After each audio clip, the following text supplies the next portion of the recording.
Coach, hey, thanks for joining me today on this Simple Coach to Coach. I'm very grateful that you took the time today and giving me the opportunity to speak with you, and you fulfill my addiction to soccer. It's even better that this comes through a mutual acquaintance that recommended, which was a surprise that I was a topic of conversation at a camp or whatever it was. But well, I appreciate the invitation. Thanks very much. Thank you. Thanks for joining. It'll be fun. I usually just start out because you're new. You're a rookie, so I'll just start out. Can you just talk about your sort of soccer journey, how you ended up at Bowdoin, and that'll be. Absolutely. So it's been, I guess, a circle for a route, but I actually grew up just about a mile from campus here at Bowdoin. So I grew up sort of kicking around on the athletic facility at Bowdoin and always felt like it was an awesome place to be as a kid growing up. And then I actually applied as a student to go to Bowdoin, but felt like it was a little too close to home. So I, threw a big stone into a big pond and went to Middlebury, which was totally different and nothing at all like Bowdoin. But after sort of being inspired as a student athlete at Middlebury by Dave Sayward, got into the coaching gig, actually back here as a volunteer in my second year out of school.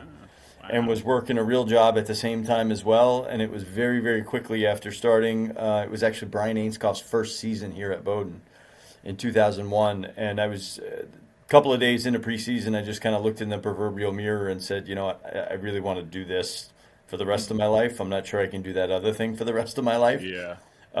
So worked with him for a season and quickly was happy to turn that into an opportunity at Brown.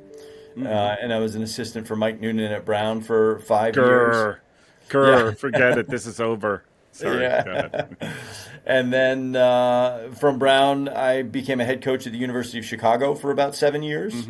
And that was fantastic and a very different opportunity and different sort of geography, and really liked my time and loved my time at Chicago, but it never really felt like home from a family and kind of familial relationship standpoint. And then when the opportunity came open at Bowdoin, I sort of camped out on the lawn of the AD and really was eager to make it work out, and am very lucky and feel like this is the end of my coaching journey. I'm sure I'll be here until I'm done. Well, all right. So we might have crossed paths while you were at Brown, and probably not in a good way, because I was at Princeton for 8 years as one of Jim Barlow's assistants. So, gotcha.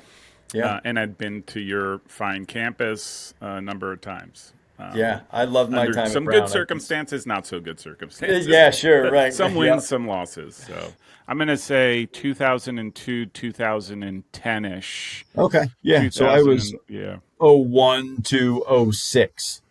Yeah. So we would have crossed paths at some point. Like I said, some good circumstances, that's some right. not so good. Hopefully you got a handshake after every game either way. Yeah, we did. But we did have sort of a hate relationship, I think, amongst the it's just I think so. Yeah, that's healthy in sport. Yeah. It was fun, though. It's amazing. Like, you see the growth of the sport, and you see it at a place like Princeton, and played on a grass field with, nice grass field. Now they have a nice stadium. Same thing at Brown. Anyhow. Always amazes me. So we'll just keep rolling. I'll Sure. clip. I'll make do. Okay. So now you're at Bowdoin. Was there? I always ask this, and this might be a little bit dated, but were you hired with a purpose? Like, I'm always curious about the motivations of an athletic director when they bring on a new coach. Is there some, hey, we want you to, recruit so that you have 50 players every year? Or are you there to win? We want to be on the map, and you're going to be a piece of getting on the map. Yeah, I think it's not uncommon in the NESCAC, but my charge as I got hired was to make sure that I provide, or am a big part of providing, a really high quality experience for the athletes and for the students. And I was never charged with winning. I was Hmm. certainly charged Yeah. maybe internally with winning and Yeah. sort of where I wanted the I hope program to so. be. Yeah. Yeah. Otherwise, I'm in the wrong line of Yeah. Yeah. business. Wrong line of business. But I think, as is common across our conference, is sort of the holistic approach to their student Hmm. athlete experience is Yeah. so valuable and so cherished that I was charged with supporting that and doing it well. Hmm. And like you said, the internal drive to win is probably doesn't need to be in the contracts because that's Yeah. why we do Yeah. what we Yeah. do. Yeah. Yeah. It is true in NESCAC, right? You're just sort of dealing at a different level with the student athlete, I think. Hmm. I mean, not different level. I think every conference, every sort of, Yep. and there has them, hey, make it a good experience. But I think the NESCAC is particular about that sort of level because of the quality of Yep. students that come on board, right? I don't know if that made sense, but Yep. um, I agree. so so let's jump into the season. Hmm. Give me a sense. How do you think your season went?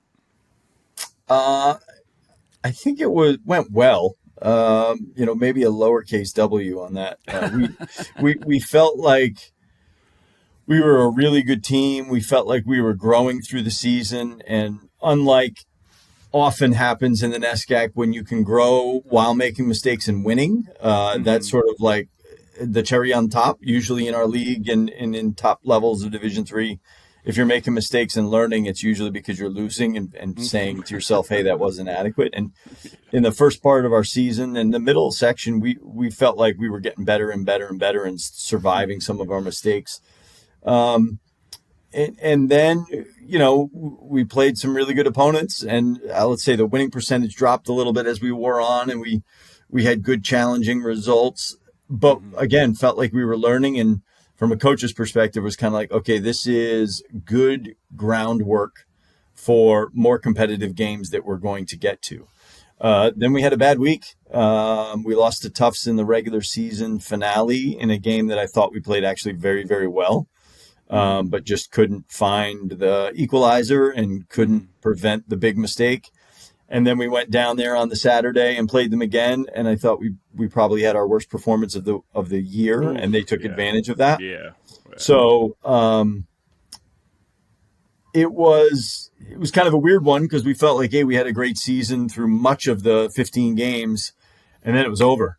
And we were obviously sitting optimistic, saying, "Hey, we had a good season in a really tough conference. So can we get a bid to the tournament?" And we're Hmm. hopeful, and in some respects, thought we did enough, but ultimately we didn't, and the season Hmm. was over. And it was just kind of the balloon popped pretty quickly when it Yeah. happened. Because as we joke about it a little bit, we went through until the last week of the season, we had only lost one game, Yeah. uh, and it was just like, okay, well, Yeah. that's not good enough, based on the Yeah. overall results of the season. So Yeah. disappointing, but felt like we grew a lot. We had a lot of young players playing significant roles in our team. I think we Hmm. scored 45 goals in the regular season, and Hmm. our defensive record was pretty good. So we felt like we had a lot of good things happen, but Right. ultimately unsatisfied with where we finished. Yeah. Mhm. Well, I hate to blame the NESCAC conference, but I blame the NESCAC conference, right? That's got to. I mean, I'd be interested in your perspective because it's got to be it's a brutal gauntlet. Like you Mhm. going, I mean, and who you play. I mean, we all know the Connecticut Toughs. For crying out loud, Middlebury had this season an Mhm. incredible season, right? You got Amherst, who was always good. I mean, it just there's never a breather. So, just your perspective on that, what it's like to be in the NESCAC. Yeah, it's fun. It's fun to kind of get home Sunday and be like, either we're licking our wounds and want to get back at it, so we're hungry for more meat, or like just like you said, you go through, and we have double game weekends at Hmm. periods, and you can go a double game weekend, win two or win one and tie one, and feel like, oh, we had a great weekend, and then holy Hmm. crap, this is who we play next. Yeah, yeah. And it makes it fun. It keeps the athletes motivated, and it certainly helps in recruiting because players that want to be great want to play in that environment all the time. Yeah. But sort of the unwritten element of that is if you have an important player get injured, sometimes they can miss 4 or 5 NESCAC games in 8 or 9 days Yeah. and just be like, whoa, Yeah. that was a really important part of our team. And every coach deals with that and every team deals with that. But Yeah. it seems like you could trace back some of those important injuries that really put a cap on where the ceiling can go because you just don't Hmm. have all your guns ready for a game. Right. But it's a lot of fun. It's exhausting for those 8 weeks because you know that every team, and you mentioned a lot of the great teams that have had some statistical success recently, but Yeah. every Yeah. game in the No, every league, game. Yeah. Trinity is a team that has been struggling for the last like decade, let's say, and they were beating us 1-0. They were beating us 2-1, and we had sort of two miracles happen in the final 2 minutes of the game to salvage a win, and it was Yeah. that can happen against anybody, and fortunately we pulled that one out. But if you don't show up, you'll lose, no doubt. Yeah. Yeah. Yeah. No, Yep. no doubt, no doubt. I didn't mean to dismiss the other No, teams. sure, I get it. Yep. Yeah, yeah. And what like Trinity they got the new coach too, so I'm Yep. sure with an eye towards how do we get better and how do we become more competitive. And even when they're down, they're competitive as all can be, right? Yep. I think it's the nature again. I think it's just the NESCAC, and maybe it is the quality of students. Is that? This might be a silly question, but is that a recruiting thing for you as well to say, hey, look, we play in the NESCAC, that's if not arguably the best conference in the country. Yeah, I think so, and I think it might be a cart before the horse, or the chicken or the egg kind of argument that kids want to play in our league Yeah. because they know how good the schools are and they know how good the opponents are. So I think we get a lot of recruiting traffic from kids that are just eager to find a home in the league. And if it could be Hmm. at this school, great. If it can be at that school, and then they dive into the research and maybe figure out a place that's a good fit for them. Yeah. But it certainly is, I think, an attractive bullet point for us. So Hmm. often schools in our conference, if kids are looking at us, they're probably looking at some Ivies and maybe some Yeah. Patriots, and they're trying to figure out where their soccer talent puts them. But Hmm. from an academic standpoint, there's not thousands of schools that kind of operate in our arena. Yeah. There's maybe 15 or 20. So if they're a great student and don't want to make academic sacrifices, the list is only so long, Hmm. Yeah. and Yeah. that's fun. Yep. You, I would think you get the guys who sort of come to you and say, hey, I'm interested in playing soccer for you, know the academic standards and sort of have self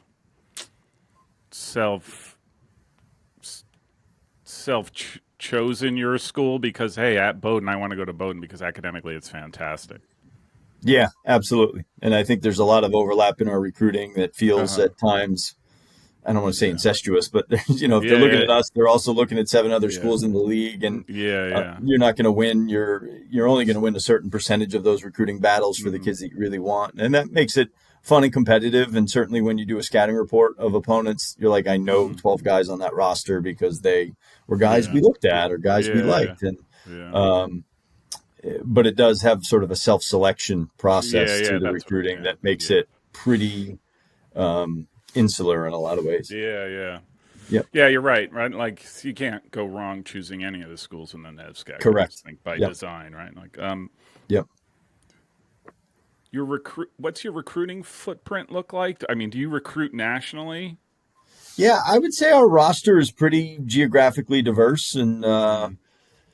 we certainly get a lot of traffic from like the greater Boston area, just because we're a Hmm. little bit, uh, we're stone's throw away, and the New England area has so many Yeah, great sort of great. prep schools that kind of Yeah. breed maybe a step one process in college, a step two with that Hmm. academic hierarchy. We also have a ton of, I don't want to say following, but a ton of guys on our roster from like the DC metro area that Yeah, have yeah. kind of worked into our roster. But I don't know the number exactly, but we get a ton of California kids. And we've had, our recent captain who's about to graduate is from Arkansas. We have guys from Florida.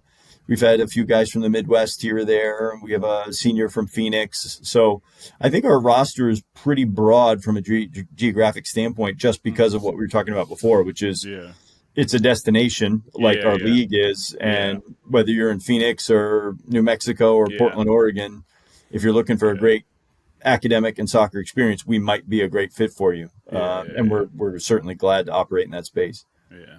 Yeah, that's why I was asking, because I just figured, again, academically you're a destination. Like some schools, some may not have that destination appeal, but Hmm. you guys are definitely, oh, I'll go to Bowdoin. That's fine. Yeah.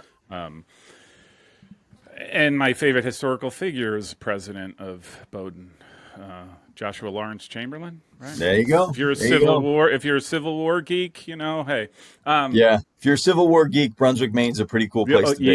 yeah, I got to get Yep. up there at some point. I've never Yep. never been, so it's on my list of to dos. So, Yeah. So I had a great place to teacher go. in junior high who likes to say that Brunswick, Maine is the start and the end of the Civil War because Harriet Beecher Stowe wrote Oh Uncle yeah, Harry. Tom's. Oh my She wrote gosh, Uncle I did Tom's. not I did Yeah, not she know wrote that. Uncle Tom's Cabin just about a block from campus.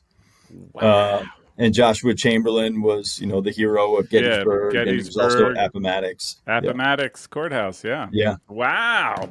So, Okay. All right. We're going to change the content of this discussion and just talk about history. No. yeah, Civil War. There you go. Yep. Yeah. Let's talk Civil War.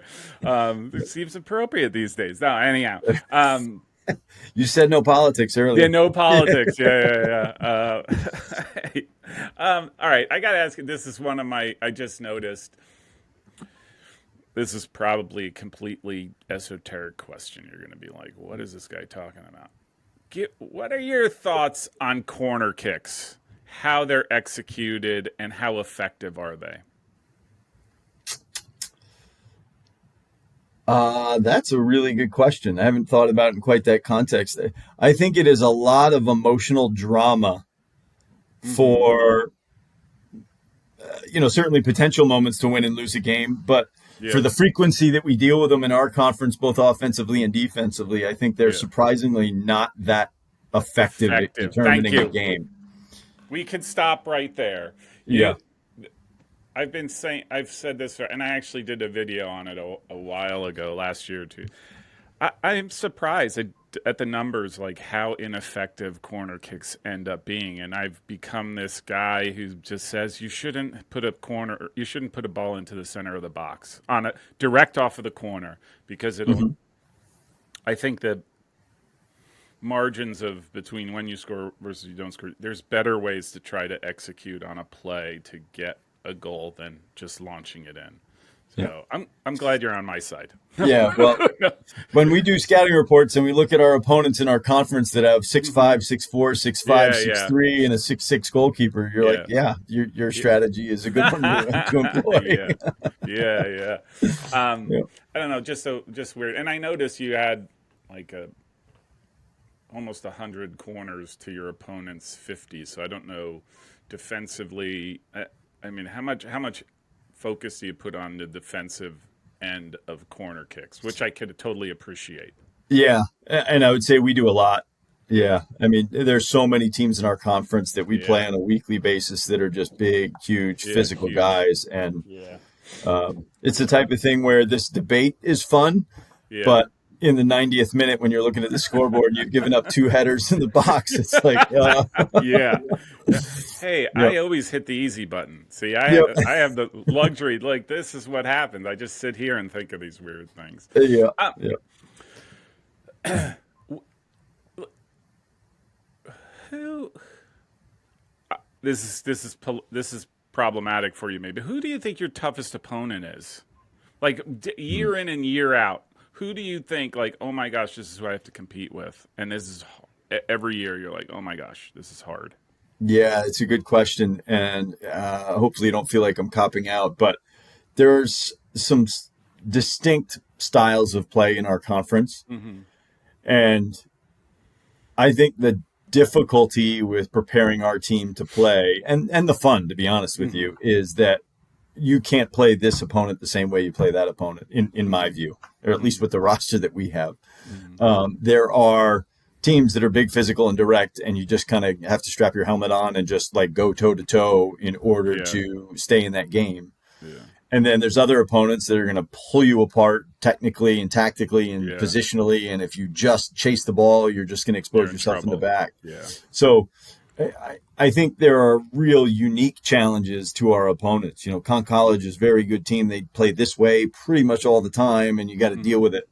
Hmm. And then if you play, Middlebury, they're going to be big and physical and really well organized, but also dynamic on offense. You can't give Hmm. up counterattacks because you're going to be exposed there. So Yeah. I think the challenge is having a team that can toggle between understanding the threats Hmm. of, hey, today this is what we need to do really well, in addition to being the way we want to be. Yeah. But there are, every game's a rivalry, and even the teams that aren't, as we talked about before, winning games a lot, that going in the game, it's going to be sort of a dogfight, and you really have to go after it with the right Yeah. attitude and the right execution. Yeah. Um, because 90 minutes when it's 0-0 feels awfully short, and you're Short. running out of Yeah. time to try to find a winner. Yeah. And when you're up 1-0, it feels really, really long. I'm sure. Yeah. Like I said, I mean, I watched the Bound and Nescat games I watched. I'm always amazed at how hard a 1-0 score is for both teams. Hmm. It's hard to defend 1-0. Like, you can't assume that that's all you need is one goal and you're good to go. Yeah. And it's hard for a team to break through on a 1-0 score. And I just think it's because it just shows the margin of difference between the teams, right? Like, Yeah. and usually that goal is, I don't want to say luck, right? Like, it's a little bit chaos, and there's sort of Yep. somebody's like just force of will forces the Yep. bust the ball into the back of the net. But And I think the coaches do a great job and the players do a good job of understanding how important a win is in a is 10 yeah, game table yeah, season. yeah, So, when you're down a goal with 20 minutes left, there's 11 opponents behind the ball in almost yeah, every game. And in if you're every up a goal, your opponent has to beat 11 guys. And that's yeah, when it's 0-0, that's never the case or yeah, rarely the case. And yeah, when there's one goal and the end of the game is in the future, the near future, hmm, the eye on the prize is really the dedication to that eye on the prize is really yeah, yeah, top to bottom with a roster, and that yeah, and that yeah, makes it really difficult. Yeah. yeah, yeah. Hey, Hmm. what would you say your biggest highlight of the season was?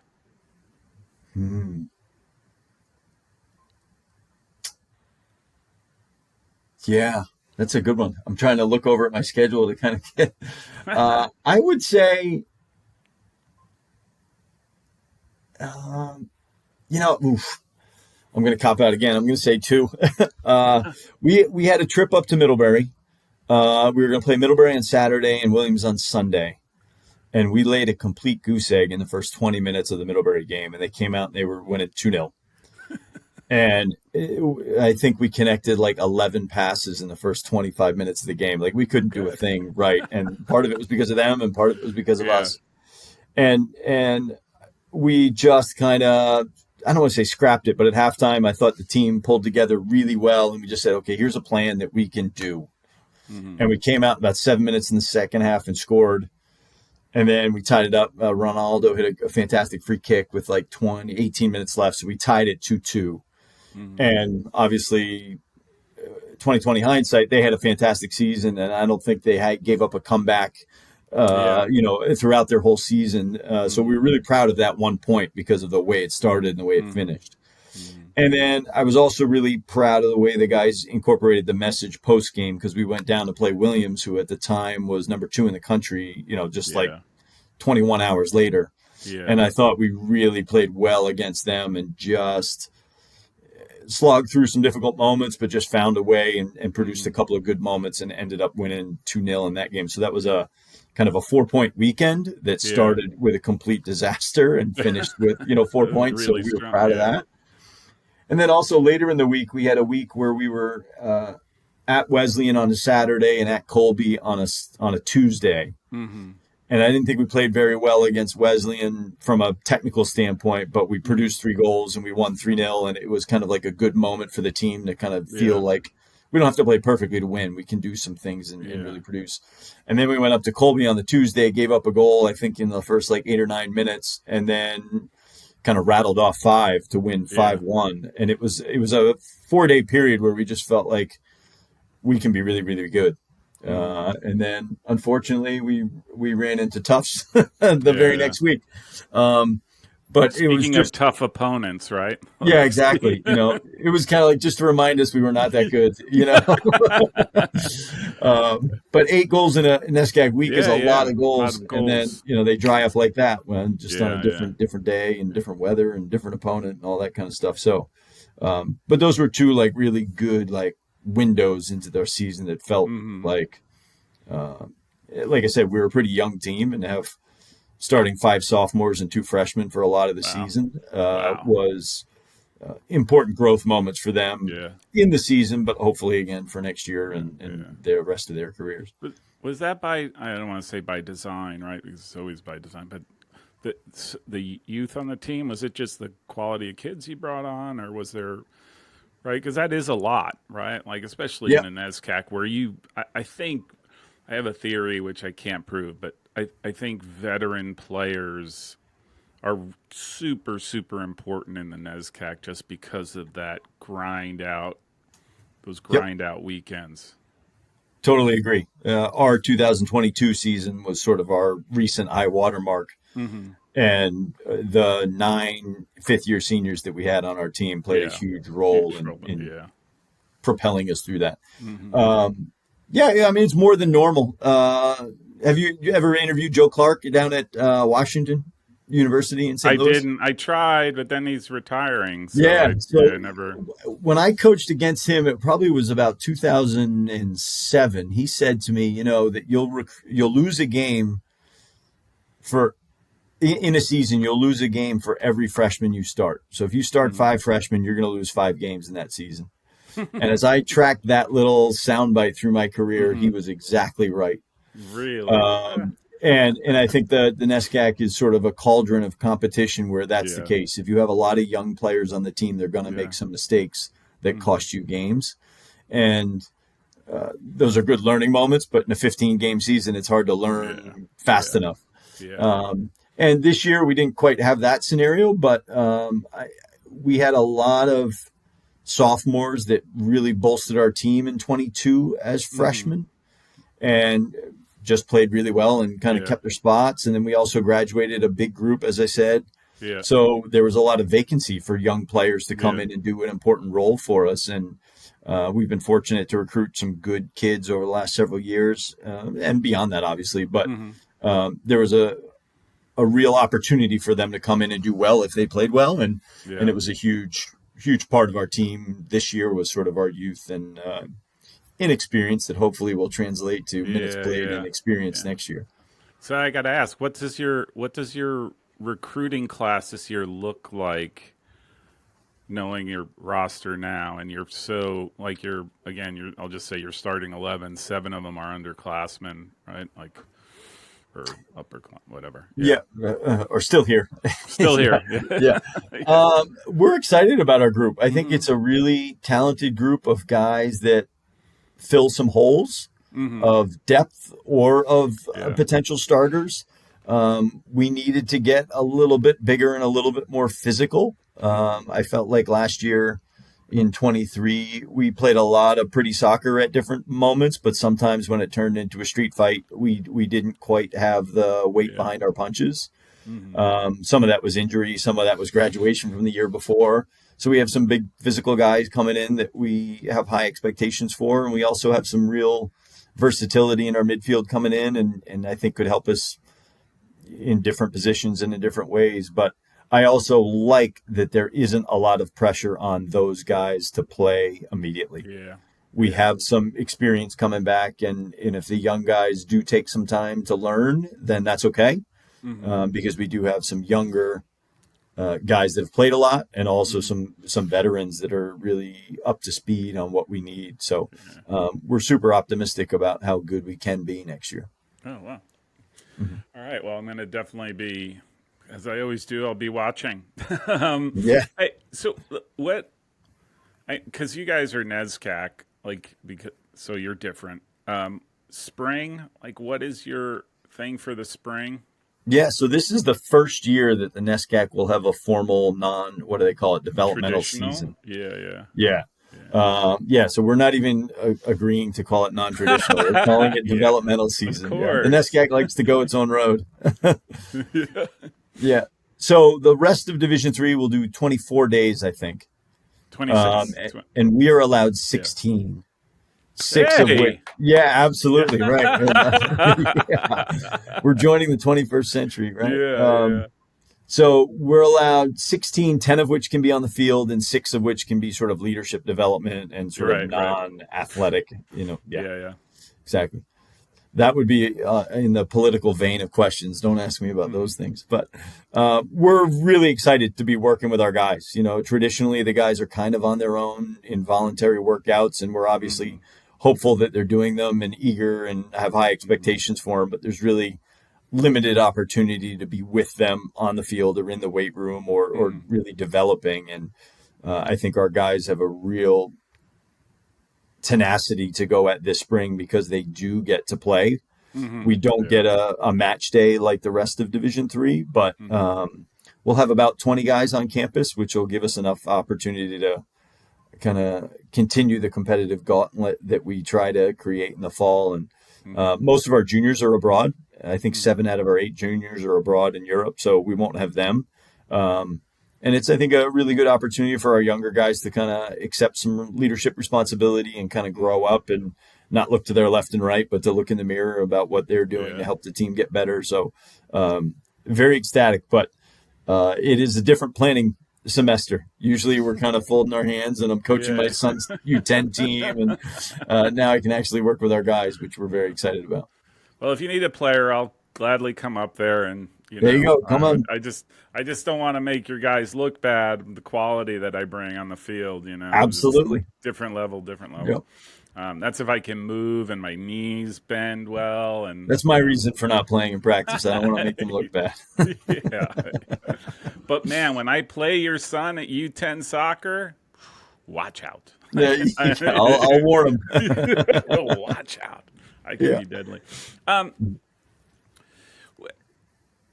what was your? I mean, from I want to be cognizant of time. Just a couple more questions. Yeah, sure. What was sort of where would you say your challenges were outside of the friggin' opponents that you face? But like, did you what was it? Keeping like consistency. I'm curious as to what the hardest thing of the season was. This past season, Yeah, yeah. yeah, this past season. Um, yeah, I think it's consistency is one thing. Absolutely. And these are, I don't think, unique challenges to Bowdoin. I think it's Yeah, pretty, college oriented or NESCAC oriented is our seasons are really dense. We play yeah, 15 games in yeah. 7.5 Injuries. weeks, and Yeah, all coaches deal with injuries. And if you get the wrong guy hurt, how are you going to replace them? And we yeah, had yeah. some of those this year. But I think also the youth of our team Mm-hmm. is a different management question than an experienced roster of older guys. Yeah. They know how to physically prepare for a Saturday, Sunday game and Mm-hmm. somehow rebound for a Tuesday game Yeah, yeah, in the yeah. non-league. And if it goes well, they don't get too high, they don't get too low. And sometimes younger guys go through these cycles where they can't necessarily put their finger on what's different about why Mm-hmm. did I play this well this week and not so well this following Yeah, week. Some of the older guys have that figured out, yeah. um, and that experience caused us to, or inexperience caused us to kind of look for the same answers to questions that maybe weren't working. I think we Yeah. have a pretty technical team, and guys were trying to, pass their way to a victory when sometimes we need a different solution. Sometimes Yeah. it's just about winning a tackle or blowing up a defensive corner kick to make sure that it's not a goal, those kinds of things. And I think we had a lot of players look to the same habits for solutions that just weren't producing. So Mm-hmm. Yeah. we'll have Very good. to diversify our ability to win next year, I think. Yeah, yeah, yeah. Mhm. I'm just curious. I would say only reason why I said consistency is because you said, "Oh, we had a great game this game, and then the next game we didn't have a great game." Was it Williams or that weekend? Or Yeah, you the started out Middlebury really start. poorly against Middlebury, and Yeah. so. Yeah. All right, last one for you. What's your So you look ahead to the fall, maybe a little too far out. Like, sort of, do you have standard team goals or anything you could share in terms of what your Yeah, objectives for the fall are? we sort of consciously object with team goals. We and I'm sure there's a sports psych guy out there that would tell me I'm an idiot, but um, we really focus on the day to day.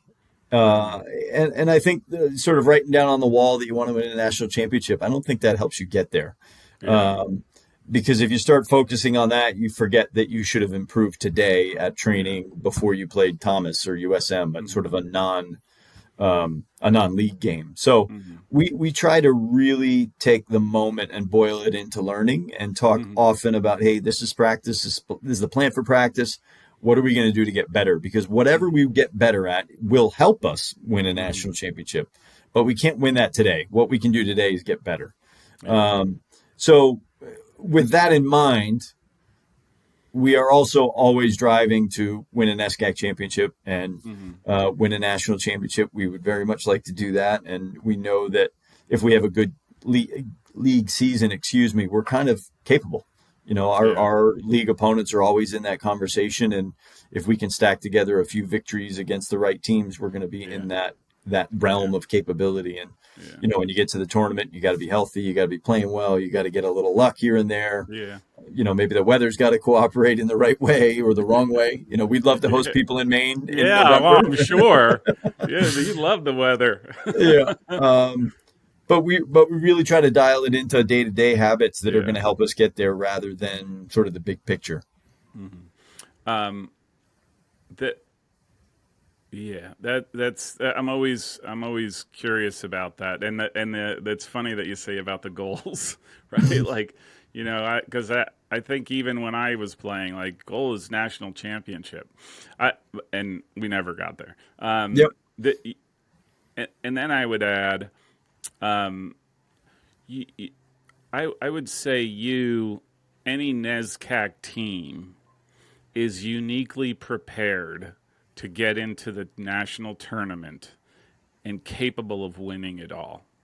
Like, Hmm. right? Like, you are automatic favor. Whatever teams come out of the NESCAC and get bids are favored. Right. I just think it's because of I just think it's the quality, all the things we've talked about. Right. Like, Yeah. and And so, yeah.